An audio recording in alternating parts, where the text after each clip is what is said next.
Welcome back, everyone, to another Gunsmoke Frontline handholding guide. Today we're going to talk about the new boss, the Tumor.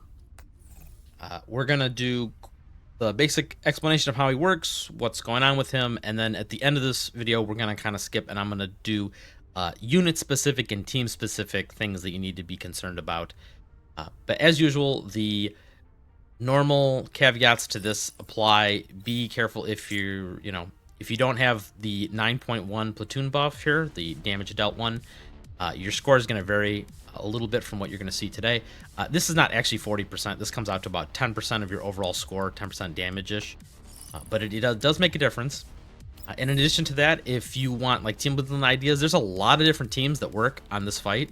It's very flexible as far as team building, as we'll get into later. But I would just caution using this leaderboard here as a way to determine team building. There's gonna be a lot of teams on here that are just flooded with segment 6 characters, and I feel like you're gonna go through here and you're just gonna see segment 6 characters everywhere. So be careful when you're copying these teams. Your results are gonna vary a lot compared to what you're seeing posted on here. So just like I said, keep that in mind. These are not these are not budget friendly teams, you know. So with that in mind, we are going to use the standard burn team that we've been using for most of these videos. This team is a little outdated. We're not going to use Lewis. We're just going to use the old units from this.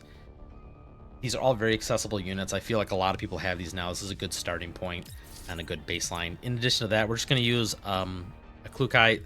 I'm assuming most people can borrow a segment 6 Klukai, as that is like one of the most common segment 6 characters in the game.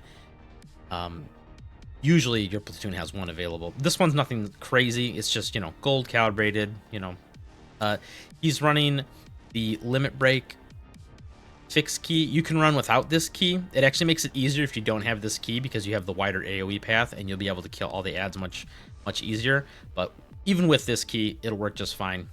You'll see when we get into it. So that's the setup we're going to use.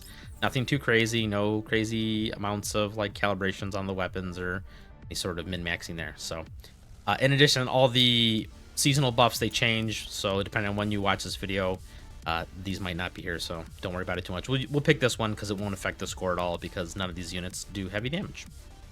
In addition to that, when you are making a team for this, like I said, we'll talk about this a little more in the guide at the end, or the section at the end. Keep in mind, you will need someone who can AoE heal the entire map and AoE cleanse the entire map. Right now, the units that can do that are Springfield, Centurici, Yoohee, wherever she is at. I'm looking right at her, aren't I? There she is. Yoohee and Suomi. These characters can all cleanse across the map, and they can also shield/heal across the map. That's gonna be very important for this fight, as you'll see in a minute. So let's drop them real quick and fire team back real quick, and let's get started. So the fight itself is very straightforward for position and everything. We're just gonna kind of huddle up around him on the bottom here, and we'll talk about his mechanics as they happen. The first thing you'll notice in this fight that's different than usual is that on the edges of the arena, you've got 3 friendly NPC allies. That's different from all the previous Gunsmokes. What these allies do is these guys give you buffs as long as they're alive. Each one does a different one. This one, for example, does you ignore defense from the enemy. They have different HPs. This guy is the toughest. This guy's kind of in the middle, and this guy over here, he's the most fragile. So he actually is the one you need to protect. These two, you can kind of ignore them the whole time, and they'll probably live. But you do want to keep an eye on this guy. Don't let him die. If you have a AoE healer, like one of the ones that I just suggested, you won't have to worry about this too much. This will just kind of naturally happen. But like I said, when the ads summon, we'll talk about that in a second. When he summons the ads, you will want to kind of focus them. So the first turn here is very straightforward. All you're going to do is end your movement all within 6 tiles of the boss. Now, once again, for those of you who aren't aware, whenever a boss says has an ability that says X number of tiles away. It actually starts from the very middle. I don't know, you can't really see because he's so big. But it's actually the very middle tile. So where my mouse pointer is right now, that's tile 1. This is tile 2, 3, 4, 5, and 6. So keep that in mind. But we all just need to end within that range around him. And then we'll get into the rest of his abilities as they happen. So for the first turn, I'm going to speed through a little bit of this, and we're just going to take a very standard turn 1 and have all your units go.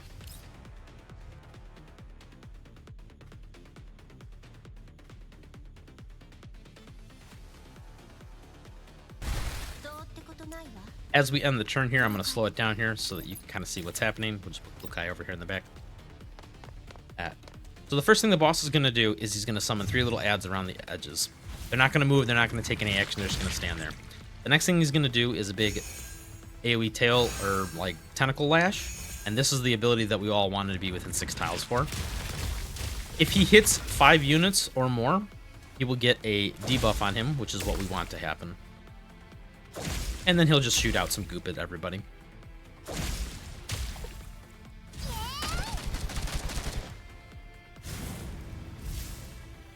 If you have a unit that summons an extra body, for example, if you have Florence or Niketa's dog or something, one of your characters can be further out than 6. They can kind of be off doing whatever, but you just need 5 bodies to soak that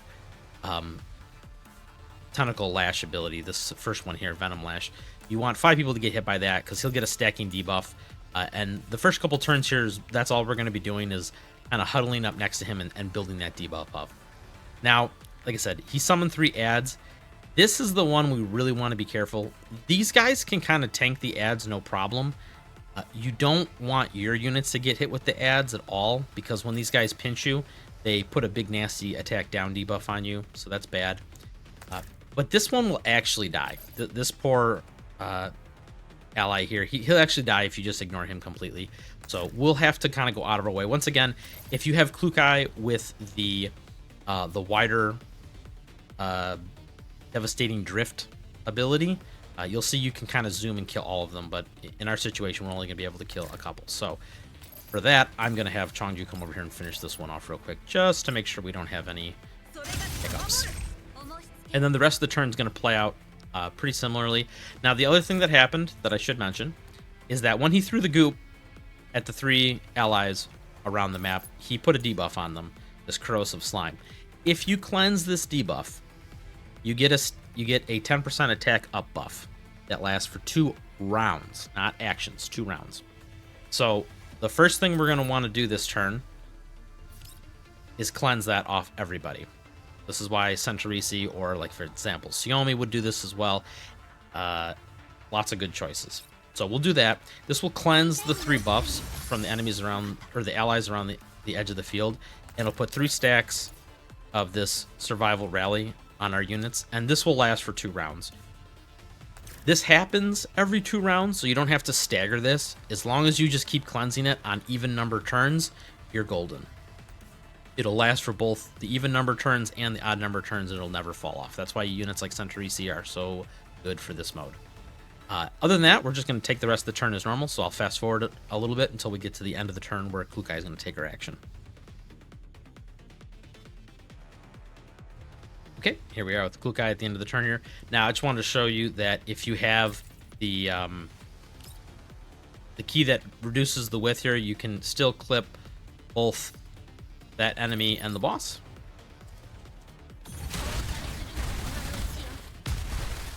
And this will actually trigger the explosion on both of them, the toxic infiltration debuff. And you could zoom back. If you did not have this key equipped, you could actually come to here and zoom, kill both of these other adds, and hit the boss all at the same time. But since we have the reduced radius on this key, we can't do that. So we're just going to go back to our original spot here.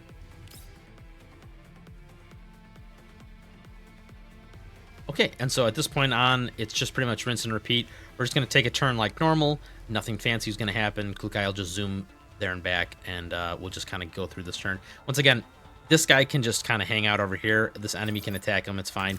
He's tough enough. He can take it. This is the only one you have to be worried about. So we'll just kind of Once again, fast forward through this turn real quick, and I'll meet you for turn 4.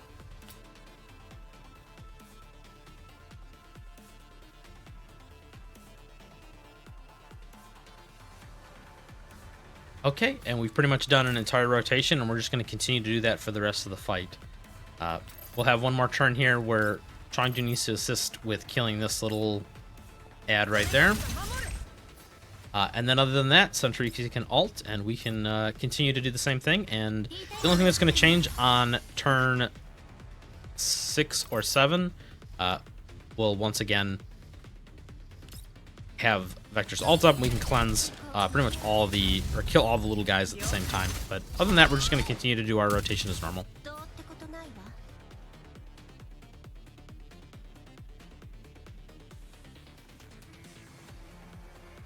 Turn 5 is another repeat. We're just going to do business as usual. And turn 6 will have one little change, but that'll be it.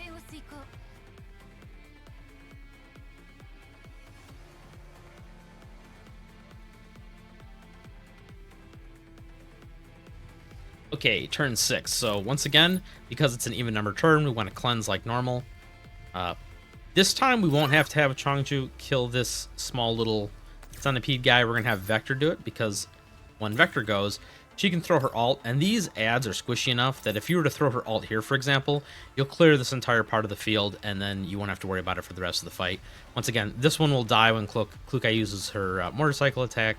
So, but this is a good way to kind of like clean this all up, because like I said, it's starting to get a little crowded over here on this part of the battlefield. So, but before we do all that, like I said, even number turns, so we want to cleanse the debuffs off all our allies around the field, and get that nice juicy attack buff for ourselves.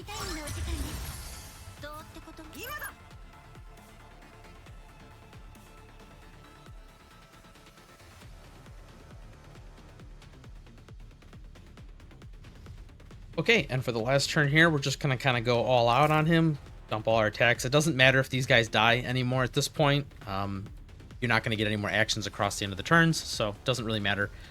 Just like I said, do the usual, dump all the damage into the enemies here, and, you know, try and finish strong.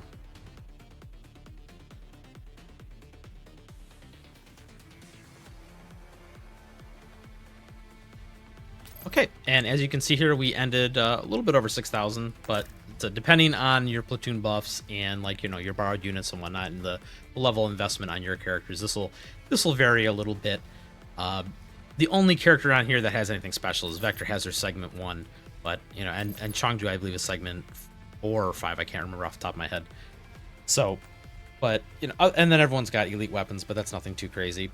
They're just basic calibrated. But we're going to talk about now some of the other team combos and other units you can borrow and stuff, and like unit specific things that change this fight. But it's pretty much that entire same process for everything else. So let's hop back to the character selection screen, and I'll kind of go over a few more things real quick. Okay, really quick, I wanted to talk about a couple things for team building. I know people are going to want to play certain teams, and there's a couple things you need to keep in mind. For example, for Electric, this is going to be a very popular team that a lot of people want to play. You're going to have your typical Electric team members here, and then you'll probably borrow a like high-ranking Leva of some kind, or high-segment Leva. The one thing you need to keep in mind is Andrus cannot actually heal the allied units on the edge of the field. She keeps the team alive, but she doesn't keep them alive, which is a problem. So you need to actually bring a healer, and she can't cleanse them either. So you need to bring an actual healer with her. If you're desperate, you could just use Centrisi, as we just showed. Other choices include, once again, Springfield, but Yoohee works pretty well too, because she also has a stability damaging buff for the team. We'll show this in a second here. Other teams that work really good, water and fire works really good as well. So if you had a team like this, once again, we'll talk about this in a second here. Tolol, and I'm missing Springfield, and then you could borrow like a segment 6 Kyohan, a segment 6 Niketa is a good one. Like, this is a very strong team as well. You can do a single target damage team, or an AoE focused team. So the Corrosion team with Klukai and Lind also work very well. They're very strong together. We need to talk about a couple things, which we'll hop back into the fight here, and I'll kind of show you a couple of unit-specific things that we need to go over. So here we have the electric team that we were talking about, featuring Yoohee. So for Yoohee specific things for this fight, once again, you want her to be cleansing the allied units on the field. So on odd number turns, you want to be using her healing dance step here, but on even number turns, you want to be using the defense or the stability recovery dance step, and this one also cleanses a debuff when she does Best Dancer, which, like I said, at a segment 0 UT, this should happen naturally on even numbered turns. So we're on turn 2 here. We're just going to go ahead and throw this dance step out there, and then this will cause her to use Best Dancer, and it will also cleanse all the debuffs around the field, as well as healing the units, which will be enough to keep this guy alive here. The other thing about this team is this is what I call the Leva/Lyn spot. From this position here, they can hit all the little adds at the same time when they spawn. If you skip on turn 1 and use Order Disruption instead of her ult, and save her ult for turn 2, when you ult on turn 2, you'll be able to hit all the adds like this, and this will just simplify the fight significantly. The only thing you need to keep in mind is that on these turns, when you're doing this, you want her to actually go before Andrus, which is usually weird, and it's not normally how the rotation goes, but by having her go before Andrus, you'll kill all the adds, and then Andrus's turrets will shoot and recharge a bunch of the stability, or a bunch of her Convectance Index, without ruining the rotation, because also on even number turns, the boss should be stability broken, so it doesn't matter the order that you do it too much. So that is how we do that. Lind can also stand here and do the same thing. I'll show you a quick example here with Lind. And then coming back to this, you just have her do her ult here and kill all the adds. The last thing I want to talk about is the turrets here. The turrets will slowly die. We'll fast forward a little bit into the fight, but we'll refresh the turrets one time later on in the fight. Alright, so for this specific team on turn 4, you'll see that this guy is getting scary close to dying. So you have to be a little careful on this turn and do a couple things that are a little different as well. We're going to cleanse him here because it's an even number turn, so we're going to be using the cleansing dance step. This will also trigger Best Dancer, which will heal him a little bit, but he'll still die at the end of the turn if he stays on top of this purple goop. So once again, we're going to have Leva take a couple steps back from normal, and if Leva ults while she's standing back here, this will cleanse the purple goop from underneath him and keep him alive just long enough for Yoohee to kind of get him healed up the following turn. So in addition to that, it won't actually be that big of a deal because the negative charge debuff on the boss will actually get this little guy killed as well. But if not, if you have, for example, I have a segment 1 Lena, so when Lena takes her turn, this guy is actually going to die to Lena's AoE. So let's just fast forward a little bit further into the fight. And then as well on this turn, this is a good spot in the fight to refresh Andrus's turrets. They're getting low. And she has one more turn before she can ult anyway. So on this turn, turn 4, we also refresh her turrets a little bit. And just replace them. And then they should last for the rest of the fight from here on out. So if we did that right, you'll see we'll have survived that turn with just a sliver of health again. And now we'll be fine, because at this point we can just Yoohee ult. And then we'll get 2 different Best Dancers going off on this turn. So he'll get healed up pretty significantly. On turn 6, we got the same thing. Level's going to come back here to do her ult and cleanse the tiles beneath this guy. Once again, you don't need to do this unless you're having issues with keeping these guys alive, specifically using Yoohee as a healer because she doesn't scale with any sort of stat as far as her healing. But you'll see here when we do this, the negative charge on the boss will actually proc there, and it'll kill this last guy here when we attack him.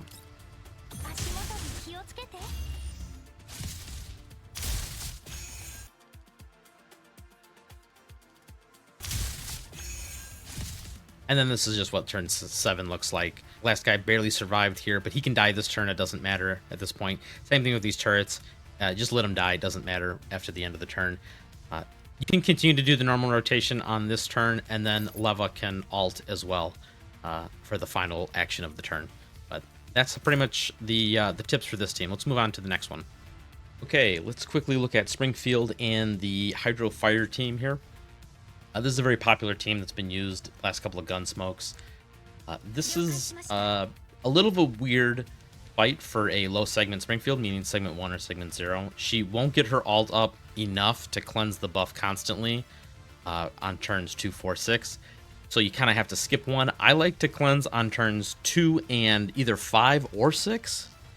It depends on if you're having trouble keeping this guy in the corner alive. Sometimes you need to cleanse on 5 or use her ult on 5. So the only thing that you change is, like I said, instead of opening with your ult on turn 1, you save it for turn 2. If you can kill one of the little guys like this with the ult, the bird will transfer over to the main boss here. So that'll help alleviate some pressure over on this guy. And then we can have her keep full uptime on both the shared telepathy on Niketa and Tolol with this strat. Tolol will have to take, or actually, you can do either Tolol or Niketa. Either one of them can take one of their actions and just kill this guy over here real quick. And they'll have to do that again later on in the fight on turn 4 when it spawns. But then from the rest of the time, you can just... This guy over here will tank all the ads that spawn in this corner. He'll be fine. This guy can tank all these ads. That'll be fine. You can also leave Springfield standing right here where she's at. If one of the little ads come up and pinch her, it's okay. She's really kind of only here to apply buffs, so it doesn't really matter if she takes the attack down debuff from getting pinched by the little centipede little guys. So it's, you know, up to you, but you do definitely need to kill this one and prevent this guy from dying. So we will fast forward a little bit to turn 5 to show you what's happened later on in the fight. We'll make a quick little detour here on turn 4 to just snipe this guy real quick, then go back to our spot. We can leave both of these other 2 ones alive. They won't be able to do enough damage before we get our ult back up. So back to single target. So here we are at turn 5. As you can see, this guy just naturally takes damage, and he gets kind of in a risky situation where he might die. So if you want, you can have Springfield run over here real quick and just top him off. That'll keep him safe till next turn, and then you can ult and continue onward. This really depends as well as you know how well he's staying alive due to your team comp, and also if you've been managing Tololol's shared telepathy stacks correctly. You should have enough to be able to go both turns. So, because next turn we'll be able to ult, and then we'll have 6 Confectants to take a double turn to put the shared telepathy back on anybody. So, just to play it safe, I'll come over here, and I'll target this guy for a single target heal, if it'll let me click him. And then here we are on turn 6, where Springfield has her ult back up. She can put it on the boss. This will give the mobs, or the allied mobs, so much extra HP they'll be fine. So this guy over here in the corner has been tanking these guys like a champ, and this guy as well. So at this point, you don't have to worry about them anymore. They'll be able to live for the rest of the fight without any more assistance, and you can just focus the boss as usual. So I'll refresh my telepathy on Niketa, and then we'll just go back to single target. And another quick example here of using Vector to clean up all this trash up here, also at the same time. Finally, the last one I wanted to cover was Corrosion and Ice units. Not necessarily in the same team together, I just want to cover them both at the same time here. Suomi is in the same similar situation as Springfield, where she can't cover all the cleanses. When using Suomi in any of the teams, you can cleanse on turns 2, 4, and 7. So the only turn you'll miss the buff on is turn 6, which isn't a big deal. You'll have it up most of the other times. You don't have to worry about people dying too much. That's the nice thing. Snowfield's Radiance will keep nice thick shields on pretty much everybody. In addition to that, you can always single target this guy with a Snow's Grace during the odd turn where you're kind of, you know, turn 6 where you got nothing better to do. So go ahead, you can do that. And then the other thing we need to talk about for this particular set of units is this is what I call the Michti spot. She has to start in this position. There's no other position that she can start in where she'll get pulled in and correctly target the boss. So if you put her here and then you use Lind, for example, to do radio invitation, the boss is going to pull her in 2 tiles when the boss does its tentacle slap, and then from then on out you'll always be able to act with Michti first at the beginning of the turn So she'll be standing here. The closest target will always be the boss. You'll never have weird targeting issues where she accidentally shoots one of the little bugs instead. And then just like for Leva, this is the Lynn spot. She just posts up here, and from this position, she can hit all the bugs that spawn every single time. This is a segment 6 Lynn, so I don't have to worry about, thinking about timing it or anything. I just literally hit alt every single turn. But once again, you just have to stagger these for when the bugs spawn. So.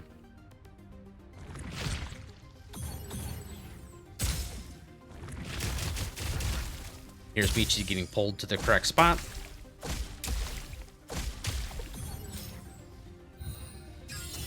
So from here on out, Michi will always be standing right here, and she can just act first right away and make sure that Toxic Inundation is put up on the target every single time. And then, like I said, if you're using Lind or something, this is Lind's spot. You'll be able to get that. Just be careful if, in this particular team, if you're running both of these types of units, you do have to be a little cautious. This rotation, it's fire and ice, but in the future, you got to remember that these two types of units fight for tiles, like overwrite each other's tiles, so be a little careful about the order action that you do things in. That's why you usually have Michi go first, so that you can have Suomi go after to put ice down, and then you can inflict both weaknesses, which, like I said, right now doesn't matter because it's naturally weak to frost, but in future rotations it might not be. Alrighty, well that wraps this one up. Thanks for joining me. If you got any questions, put them in the comments. I'll answer them, do my best. Experiment with teams. There's lots of different team options. I didn't cover all of them. I just hit the keynotes for a lot of the big ones out there. So feel free to experiment, and I will catch you guys in the next guide. If not, see you at the next stream or whatever next character. I don't know what I'm gonna do next. Maybe a macchiato guide. It's been a while. So, all right, you guys have a good one. See ya.